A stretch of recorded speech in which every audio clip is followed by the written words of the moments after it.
Hello, bonjour tout le monde. My name is Mona Fortier and I'm your Liberal candidate for Ottawa-Vanier. It is a pleasure to be with you today with this new and innovative format, and I want to thank the Beacon Hill Community Association for doing this very important initiative. Avant de poursuivre, j'aimerais prendre un moment pour souligner que je suis située sur le territoire traditionnel de la nation algonquine et Anishinaabe. Over the past 4 years as your Member of Parliament, it has been an honor to work for you and be your voice in the House of Commons. And with our shared commitment to doing better, we have done so much for Ottawa-Vanier, the city, and the National Capital Region. We have invested over $750,000 to the Beacon Hill North Community Centre expansion to ensure families, youth, and even retirees have a welcome and safe place to enjoy activities together. We have built hundreds of new transitional housing spaces for our most vulnerable, including Veterans House in Waterridge Village. And we have invested millions in retrofits to community housing projects to make them more energy efficient and reduce the cost for residents. But you as constituents have an important decision to make during this election. Do you want to continue to move forward, finish the fight against COVID-19, and build a stronger, greener, fairer, and more inclusive community? Or do we want to move backwards on climate change, on housing, on removing dangerous guns from our streets, and on supporting youth and seniors? Bonjour, mon nom est Lise Pascalina Mucho. Je suis la candidate du NPD dans Ottawa-Vanier et je me présente pour devenir votre prochaine députée fédérale. C'est un grand honneur. Hi everyone, my name is Lise Pascalina Mucho. I'm the NDP candidate running to become your next MP. I'm going to answer the questions. The majority are in English and there's one question in French. Je vais répondre aux questions. La majorité des questions sont en anglais et il y a une question en français. Bonjour, hello, Beacon Hill. I'm Christian Prou, and I'm Green Party candidate for Ottawa-Vanier. I've lived here for most of my life, and I was born here. And I've always been involved in my community one way or another. And in a sense, this is how I'm continuing to be involved in my community.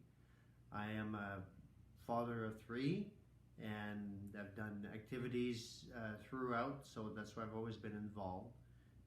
Either through hockey or scouts or Chalet Colon, all sorts of different ways. But I've always been nothing fancy, nothing big, but I've always been there, involved in one way or another. And I've gathered my experiences through work and as a supervisor. I'm a plumber by trade. I've been a supervisor the last dozen years. And my approach to my workers is that I am not their boss. We're co-workers. We just have different responsibilities, and we each look after our own responsibilities. And with the proper planning in play, you get the job done, and everybody's happy. 10 seconds. So my role is to bring this approach and to bring sustainability in their communities, which is what I'm most passionate about. Bonjour, chers auditeurs. Good day, dear listeners. The People's Party of Canada's foundation is that of 4 pillars, 4 values, on which all of our policies rest. Le Parti populaire du Canada est fondé sur 4 piliers, 4 valeurs qui sous-tendent toutes nos politiques. Les voici. La liberté individuelle, individual freedom, that is a recognition, as the Canadian Charter of Rights and Freedom does, to allow you, as Canadians, to make the decisions you believe to be the best for yourself and your family. Personal responsibility, la responsabilité personnelle, c'est-à-dire votre devoir, à titre d'individu, d'agir librement mais de façon responsable envers vous-même, votre famille et votre communauté. De façon juste, fairness, which speaks to the application not only of your personal responsibility, but also to the duty of the government to act with fairness in all its decisions. Respect. Le respect qui sous-tend qu'un gouvernement a le devoir du respect envers tous les Canadiens de toute race, religion, âge, orientation sexuelle et le reste. The answers I will provide in this debate will be based on these pillars that will guide my actions and decisions as a member of Parliament when you elect me as your MP. Ces valeurs servent de base à toutes les réponses que je vais fournir dans ce débat et dans mes actions quand je serai élu votre membre du Parlement.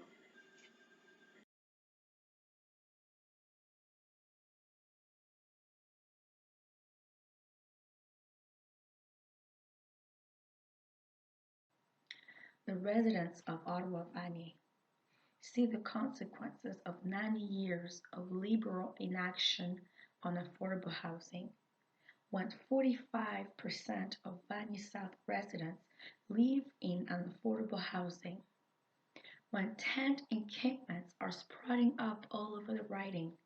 We all know we don't need more empty liberal promises. We need action, and we need it now.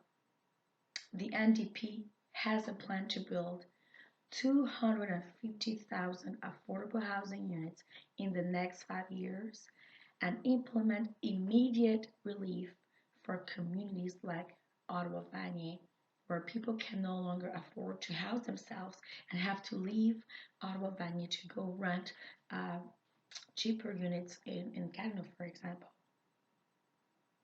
The least we can do is provide Ottawa Vanier residents with their most basic human right, which is housing. The most important actionable item is to implement a guaranteed livable income, or at the very least, a pilot project in Ottawa Vanier. My legacy is to have a positive impact on developing communities that are livable, resilient, and sustainable. The single change or societal impact I most want is for Canadians to regain their freedom to decide on an individual basis what is best for them, with as little infringement as possible by governments. This would include the extent to which each hardworking Canadian is taxed. The present government has indebted and proposes to continue to indebt us and our children with its policies of making promises, each of which will cost millions and billions of dollars. Indebted children can become adults who, in the end, are discouraged to be productive when their hard-earned dollars are taken away for programs that they do not necessarily agree with. Thank you for your question. Entering political life was not about legacy for me. It was about working with communities to build a stronger and more inclusive region and riding. It has been such an honor to work with our social service organizations like Multi Faith Housing, Shepherds of Good Hope, the Ottawa Mission, and Le Centre Espoir Vie to deliver critical housing resources to our most at risk.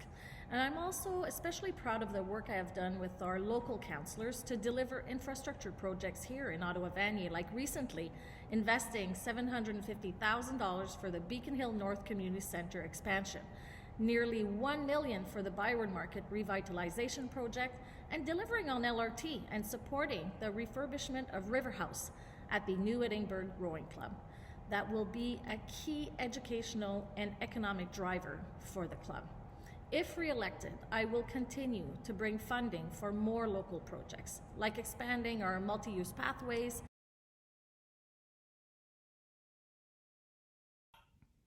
In response to question 1, working together to build strong and inclusive communities is why I got into politics in the first place.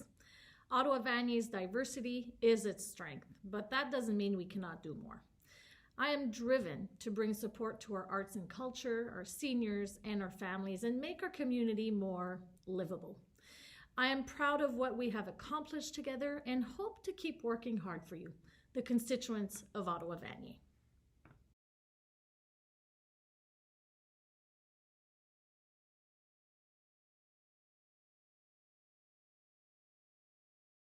For safe water.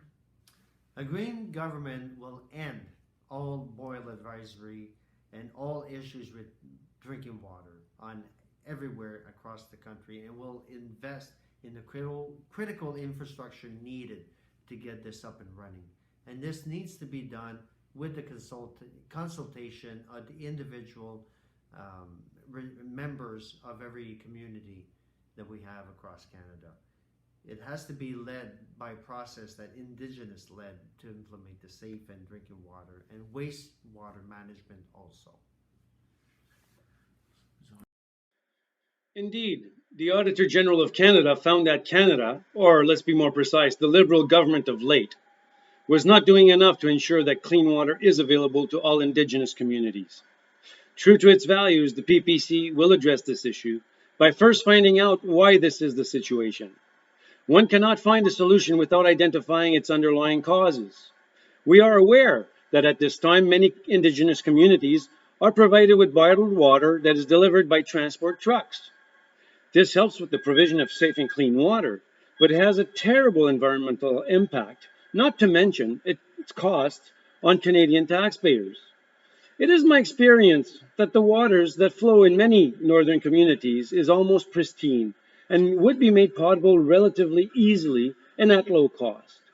The PPC, after examining the situation, will look at a number of solutions which could include that of water purifying plants in remote communities. This would I agree that we must end all boil water advisories, and that is why our Liberal government has taken strong action and invested over $4 billion in 535 water infrastructure projects, including 99 new water plants and 436 plant upgrades. As a result, Indigenous communities have been able to lift 109 long-term water advisories. We cannot and will not abandon our obligation to ensure First Nations people on reserve have safe and clean drinking water. That is why a re-elected Liberal government will make any investment necessary to eliminate all remaining advisories, make sure that resources and training are in place to prevent future ones, and maintain our commitment to invest $6 billion to ensure sustainable access to clean water for First Nations. Together, we can finish the job and ensure that everyone has access to clean drinking water.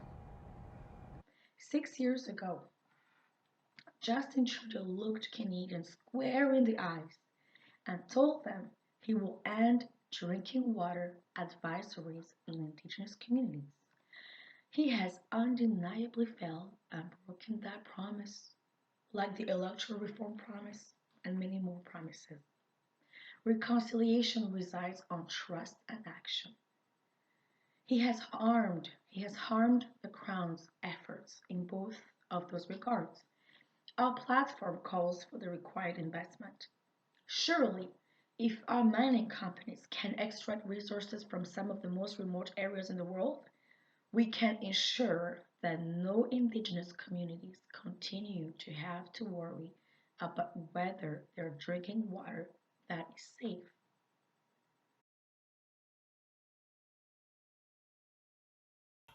This is in response to question number 2. When our government was elected in 2015, there were 105 long-term boil advisories, and today we have lifted 109 boil water advisories. But there are some communities that have complex and difficult challenges to overcome. And this is why we have been upfront and honest with our assessment. We must and we will do more to ensure that all long-term boil advisories are permanently lifted.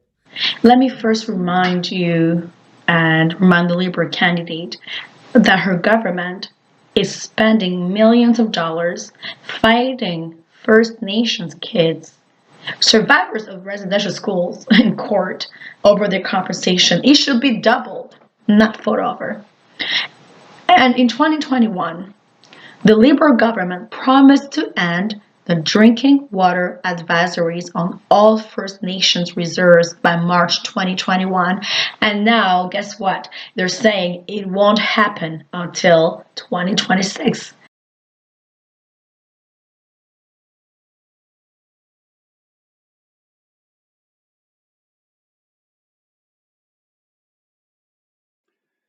D'un point de vue du ressort fédéral, cette question peut être difficile à résoudre, car beaucoup des problèmes qu'on aimerait régler dans la circonscription relèvent des gouvernements provinciaux et locaux. Par exemple, la circulation, les égouts, l'eau potable, les logements sociaux. Le PPC est conscient que ces problèmes existent, mais reconnaît qu'il ne peut aider que d'une façon tangentielle et limitée. Le gouvernement actuel ignore ses limites constitutionnelles et pour les contourner ne fait que fournir de l'argent aux provinces sans imputabilité afin de faire paraître de façon faussement magnanime qu'il est l'auteur de ces beaux actes. Cela dit, le transport interprovincial est du ressort fédéral. En effet, depuis les promesses faites et les projets avortés, il faut revenir au désengorgement de la rue King Edward et cette fois-ci miser clairement sur le projet d'un tunnel qui relierait l'autoroute 5 à l'autoroute 417. Les transports en commun entre les villes de Gatineau et Ottawa peuvent aussi Soutenir les familles de notre communauté est la clé de notre succès collectif. Nous savons que lorsque nous investissons dans les familles et les entreprises ici dans la région, nous protégeons et créons des emplois bien rémunérés pour la classe moyenne et aidons les familles à grandir et à réussir. Et je suis particulièrement fière du plan libéral qui fournira 10 $ par jour de garde d'enfants aux familles, construira ou réparera 1,4 million de maisons et rendra le Canada net zéro d'ici 2050. Et je suis également enthousiasmée par notre plan pour soutenir notre communauté localement. Ensemble, avec la Ville d'Ottawa, nous avons appuyé et investi dans des initiatives locales qui contribuent à rendre notre transport en commun plus écologique, comme le train léger, les autobus électriques et le réseau des pistes d'hiver rideau, en plus de soutenir nos centres éducatifs communautaires, dont la Maison de la Rivière, pour nous aider à protéger les environnements naturels de notre ville. Je vais continuer à défendre le financement des organisations locales, des Premières Nations, des Inuits et des Métis qui offrent des services culturels, éducatifs et de santé essentiels dans nos communautés. Ah, ben voilà. Alors, le premier problème que je remarque, c'est rendre la vie plus abordable. La réconciliation en action est le deuxième problème. Et enfin, des collectivités qui sont plus fortes et plus dynamiques et qui peuvent faire face au changement climatique. Rendre la vie plus abordable, qu'est-ce que je veux dire par là? Quand Ottawa-Vanier a un revenu médian qui est la moitié du reste de la région d'Ottawa-Gatineau, ça veut dire qu'il se classe 243e sur 333 circonscriptions canadiennes. Nous savons que les personnes âgées doivent alors faire des choix, payer leur loyer, la nourriture. Nous savons que les parents occupent plusieurs emplois, 2 ou 3 jobs, simplement pour pouvoir joindre les deux bouts. Et nous savons que les étudiants s'endettent énormément et croulent sous le poids de ces dettes-là. Les trois principaux problèmes qui affectent cette circonscription sont les sans-abri et avec l'implémentation des principes de Housing First. Assurer la réduction de 60% des gaz à effet de serre par 2030 avec des objectifs clairs et applicables à partir de 2023 et des meilleurs liens de transport en commun à la fois local et régional pour encourager la mobilité de tous.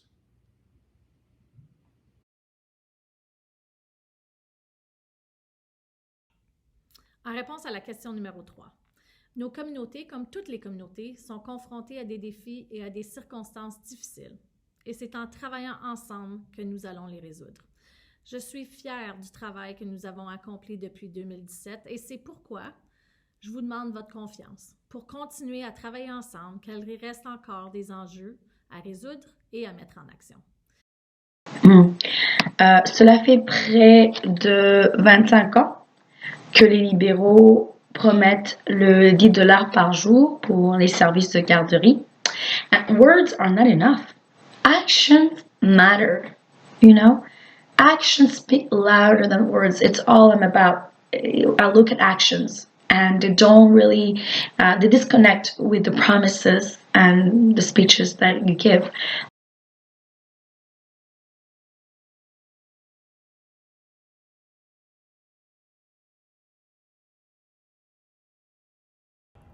I am a proud Franco-Ontarian who grew up and lives right here in the riding with my 3 children.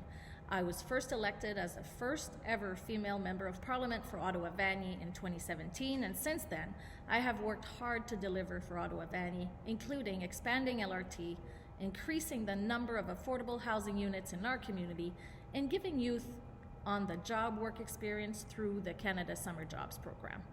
As a member of Cabinet, I worked tirelessly to ensure that all Canadians had access to a safe, secure, and effective COVID-19 vaccine, and I will continue to stand up for your health and safety by working to ensure all public servants are vaccinated and that anyone who wants to board a train or a plane is also vaccinated.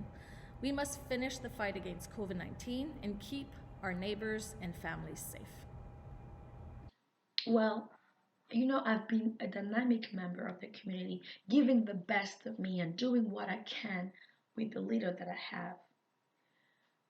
First of all, I've worked in the provincial constituency office of Ottawa-Vanier for MPP and former Minister Nathalie Desrosiers, serving all constituents.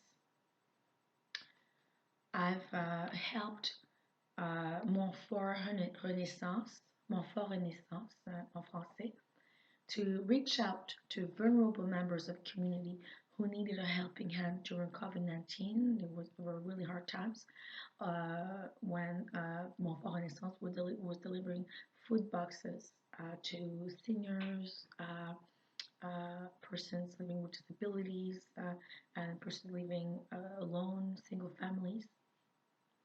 And they did that because they had seen me, was known in the community for, I even earned an award for that Leading Women and Girls Award. I've been active. I grew up in Vanier and have lived here most of my life. My family was active in the community and I learned the values of serving the needy in our community. I've done this by being a scout leader for 11 years, involved in hockey, softball, bowling, and social groups, and by helping out during events in the community. My involvement is I bring a positive attitude, I'm approachable, and have made this riding a better place to live in these ways. I note that this question pertains incredibly to our pillar of personal responsibility. In fact, it asks us to what extent we have been responsible towards our community. I sit on many boards, mostly on foundations that provide bursaries and subsidies to charitable projects. These include La Fondation Franco-Ontarienne, that provides funds across the province for charitable activities needed in the Francophone community. I advise on the application of charity law, which is one of my domains of expertise. That said, I would have to say that my biggest contribution to the Ottawa-Vanier community is that of the board member and founder of the Canadian Centre for Men and Families, which was open to help men in distress. Distress caused by separation and divorce, including the difficulty of maintaining access to their children, as well as false allegations of family violence. The Centre offers a number of programs, virtually now. I pride myself on being one of the founders of this very necessary organization, and also for volunteering and providing information on family law and family law procedures at bi-weekly clinics. My response for question number 4. My track record working with local organizations has been demonstrated by many positive results in our Ottawa-Vanier riding. Let me name a few. Shepherds of Good Hope and multi-faith housing for supportive and affordable housing in our community, through the Canada Summer Jobs program to provide youth with on-the-job experiences with local organizations and small business, through the New Horizons for Seniors funding with organizations delivering services and projects for seniors and retirees across the riding. To the Liberal candidate, I want to say that, and everybody else actually, the issue is not living in the riding. I have lived experience living in the riding. It's very different, and experience with poverty, experience with being near to King Edward, where the trucks go there and impact our environment, pollute our air, and our mental health. My mental health was impacted by it. So you are clearly disconnected to what is going on for the majority of people like me living in your riding.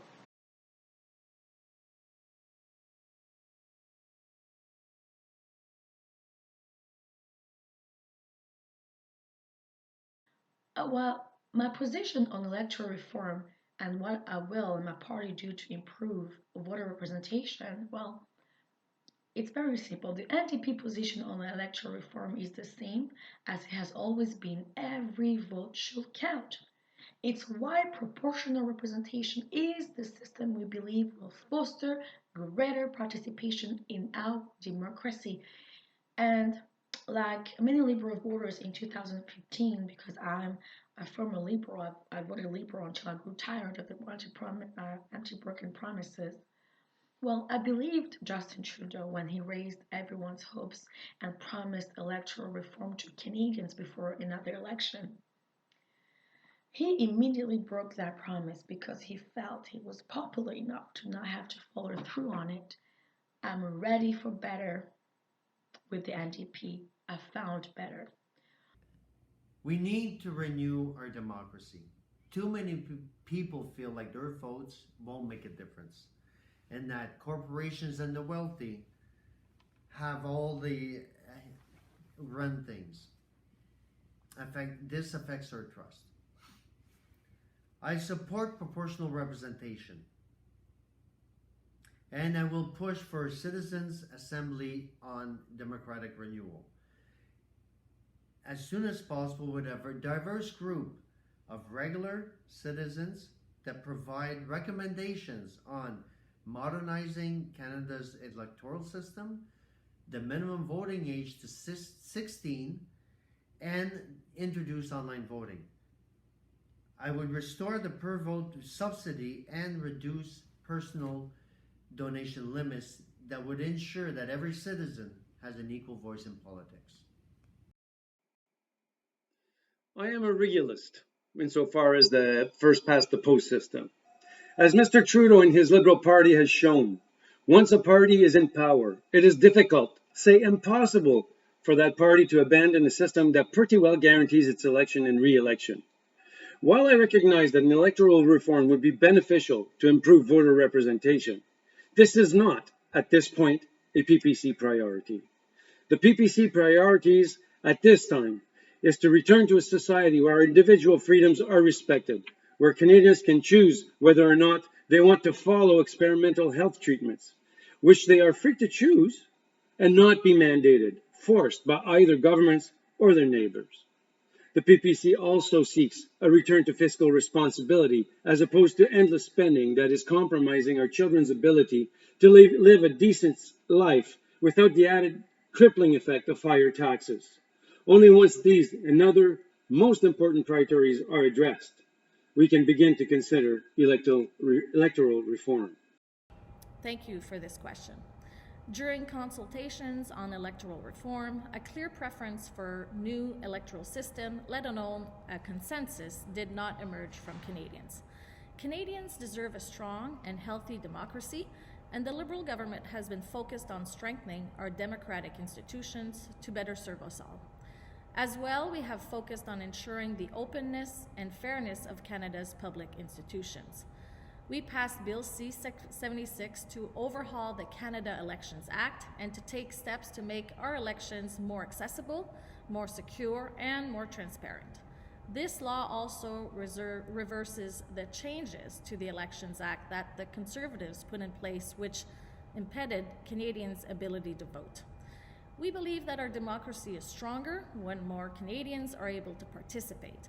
That will continue to be a re-elected Liberal government's approach, and I will continue to engage with the constituents of Ottawa-Vanier to hear about their views on this very important topic.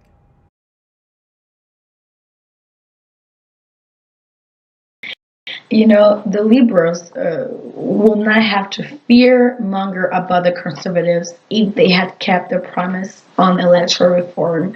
They could have changed the system, like the NDP had supported them and voting strategically because of the electoral reform promise that was broken as soon as they got in power.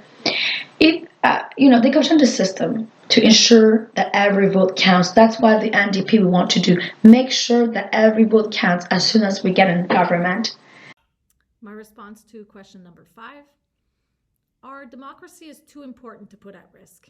We must balance our desires for immediate change with the need to ensure that our electoral system is strong, representative, and fair. And I will always listen to those with different ideas, and we can work together on this. Thank you.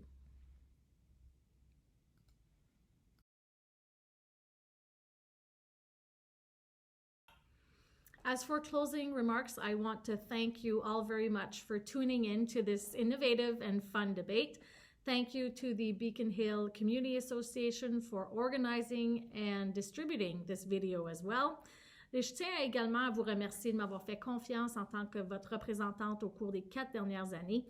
C'est un honneur et un privilège de travailler avec vous pour mettre en œuvre des programmes importants pour notre région, en particulier au cours des 18 derniers mois.